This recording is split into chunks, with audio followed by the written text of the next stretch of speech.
Assalamualaikum warahmatullahi wabarakatuh. Ketemu lagi di Dapur Liput. Nah, kali ini saya akan berbagi tips bagaimana membuat onde-onde atau biasa disebut dengan klepon yang isi gula merah. Itu dia mulus tanpa ada bocor sama sekali. Nah, biasanya kan itu klepon atau onde-onde biasa ada bocor sedikit, gula merahnya keluar. Nah, ini lihat onde-ondenya mulus bersih. Nah, dan kali ini kleponnya kita buat tanpa menggunakan tepung beras biasa rosben sama sekali, tapi hasilnya rasanya itu legit. Bahkan onde-onde ini tahan 3 jam tanpa basi. Nah, seperti apa resepnya? Silahkan dinonton. Dan jangan lupa di subscribe ya. Nah, pertama-tama kita kukus dulu kelapanya. Setelah dia mendidih 1 kali, saya taburkan dulu garam. Garamnya itu kurang lebih 1 sendok teh. Kelapanya ini saya masak lumayan agak lama, sekitar 10-15 menit. Jadi dia itu tahan inilah yang membuat dia sampai tahan tidak mudah basi. Kurang lebih dia tahan 3 jam. Nah, kelapanya kita aduk.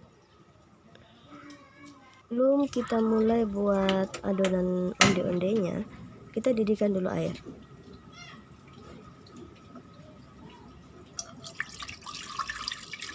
Jadi prosesnya sementara air mendidih, kita buat pengadon.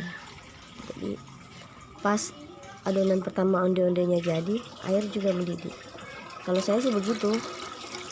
Jadi onde-onde yang kita buat tidak tersimpan lama sambil menunggu airnya mendidih. Jadi sebaiknya airnya dulu ya yang dikasih mendidih, baru kita buat onde.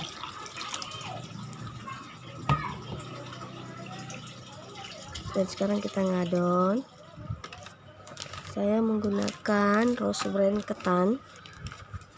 Biasanya ini orang pakai kalau buat onde-onde itu kan biasanya yang saya lihat ya, 1 ketan dia banding 1 dengan tepung beras biasa. Kali ini saya sama sekali tidak pakai tepung beras biasa, full murni tepung beras rose brand ketan. Ada yang bilang nanti ketannya dia lembek atau apa. Kalau pakai ketan tanpa campuran tepung beras biasa itu katanya dia lembek sekali gitu. Nah, tipsnya saya mencampurnya itu dengan 3 sendok makan terigu dalam 1 rose brand ketan atau sekitar 500 gram. Dalam sekitar ini kita campur dengan tepung terigu 3 sendok. Jadi teksturnya itu dia tetap legit bagaimana saya mau legit tapi enggak menyek begitu. Kan kalau ketannya saja dia menyek, kayak bahkan kalau kita pegang itu lembek sekali. Nah, tips dari saya sebaiknya jangan gunakan tepung beras, karena kalau kita campur tepung beras teksturnya dia akan keras. Dia tidak terlalu kenyal, tidak terlalu legit. Jadi mending campur di 3 sendok makan terigu. Nah, sekarang ini air matang ya, air hangat suam-suam kuku.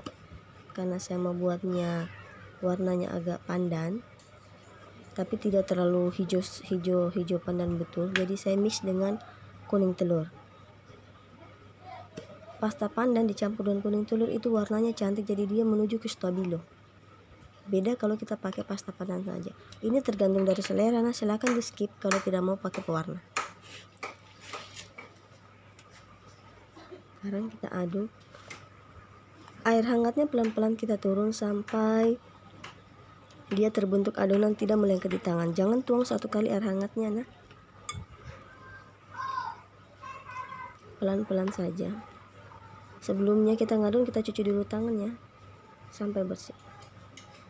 Nah, ini adonan yang saya sudah campur air hangat tadi, kurang lebih seperti ini. Kalau sudah seperti ini tidak lengket sama sekali di tangan, seperti ini. Jadi adonannya jangan terlalu lembek. Nah, ini saya siap isi. Sebelumnya saya taburkan dulu talang dengan tepung terigu agar tidak melengket. Nah, itulah tadi saya katakan tipsnya, airnya didihkan dulu. Jadi begitu kita buat onde-onde, dia tidak antri lama di talang.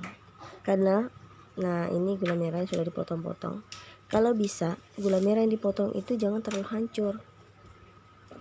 Biasanya kan ada gula merah kalau dipotong dia hancur, kalau bisa jangan hancur.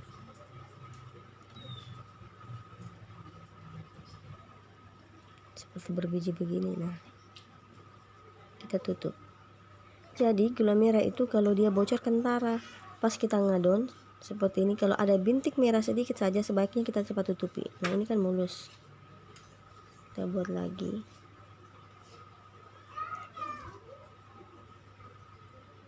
Jadi antrinya buat adonan dengan air mendidih itu tidak lama, nah durasinya agak cepat. Nah, ini mulus sama sekali. Nah, airnya sudah mendidih, kita tuang onde-onde. Ini mulus sama sekali, tidak ada bercak-bercak gula merah. Biasanya itu onde-onde kalau dia bocor karena terlalu lama disimpan baru air mendidih. Jadi sebaiknya begitu selesai di adon pertama langsung masak. Jadi kenapa saya duluan itu mendidihkan air, bukan ngadon duluan. Itu tipsnya supaya ondenya mulus dan tidak bocor. Kita masak sampai dia terapung. Kalau sudah terapung berarti tandanya ondenya sudah masak. Nah, ini sudah masak. Nah, sebelumnya saya siapkan air. Ini air matang, nah air yang sudah masak. Jadi onde-ondenya kalau sudah mendidih begini, sudah dia terapung, jangan langsung kasih turun di kelapa. Kita dinginkan dulu di air matang. Ini kan mulus sama sekali, tidak ada bocor. Biasanya itu kalau saya suka lihat ada keluarga bikin onde-ondenya itu bahkan airnya itu dia merah karena gulanya bocor. Jadi ini walaupun agak lama kita kasih mendidih, dia tidak akan bocor. Nah, setelah dingin kita tiriskan dulu sampai betul-betul airnya turun, lalu kita gulingkan di parutan kelapa.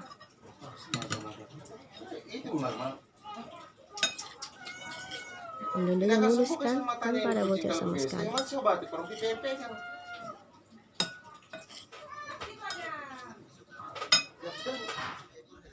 Dan ini dia onde-onde kelapan gula merah tanpa tepung beras biasa, tapi rasanya tetap legit. Selamat praktek di rumah ya.